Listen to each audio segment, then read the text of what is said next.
My wife and I loved each other for 2 years before deciding to get married. At that time, our love was quite beautiful. My wife was an excellent woman in everyone's eyes. She was beautiful, capable, and handled everything well. I was also a handsome man. Perhaps that's why we came together as if it was destiny. When in love, everything was rosy, but it was different when we entered marriage. I realized that perfectionism was my wife's flaw. She liked cleanliness, tidiness, and doing things thoroughly. Regarding taking care of our child, I didn't have to worry about anything because she took almost the entire responsibility. Even when I did help, she was still not satisfied. Moreover, my wife was quite meticulous at work, so she had a position in the company.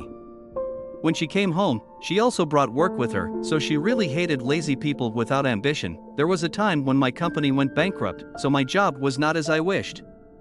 My wife urged me several times to find another job or invest in doing business. I hesitated and didn't do it, and got scolded by my wife. In my wife's eyes, I was a person with weak will. Her perfectionism made her always think she was right and forced others to do as she wished. I admit my wife was too good. Whenever our child or I was sick or wanted to eat something, she would make it without complaint and make it very delicious. I understood her care and love for me more than anyone. Perhaps because of that, my wife was very jealous. She always talked about loyalty and threatened me in all kinds of ways. She often told stories of her friends' marriages, how someone cheated, someone betrayed and got such a bad ending. Every time she finished a story, my wife always concluded, "If I find out you betray me or have a lover, there's no need to say another word, just get a divorce immediately."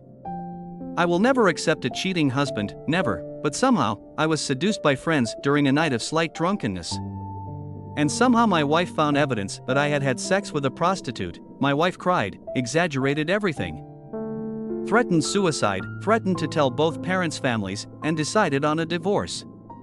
I was extremely remorseful because it was a mistake that I had always buried, never expecting it to be exposed. I had sworn to never dare do it a second time.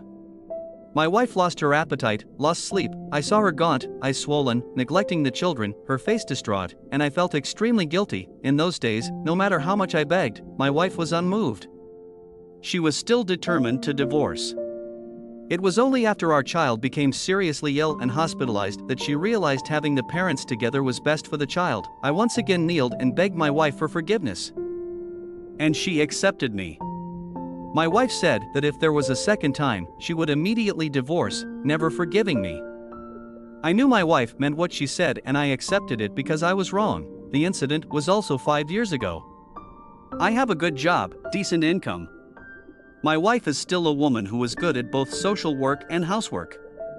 But only I understand what I have gone through in those 5 years. Every time I go out drinking, if my wife calls twice and I'm not yet home, for sure, she brings up the old story to talk.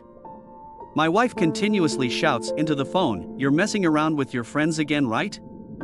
Who are you going with? Don't you remember the lesson from 5 years ago? Or do you want a divorce?"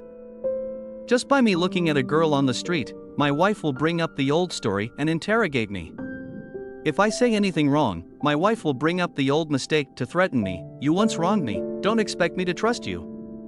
In my eyes, you're just the cheating husband, so you have no right to interfere in my life, nor to forbid me. If I unfortunately have an affair, then you're the one at fault, pushing me to this point." Honestly, I've been extremely tired having to live like this these past years. I know I'm wrong, but I hope that would be in the past. I admit, I still love my wife and care for our child. But living like this, I feel so pathetic.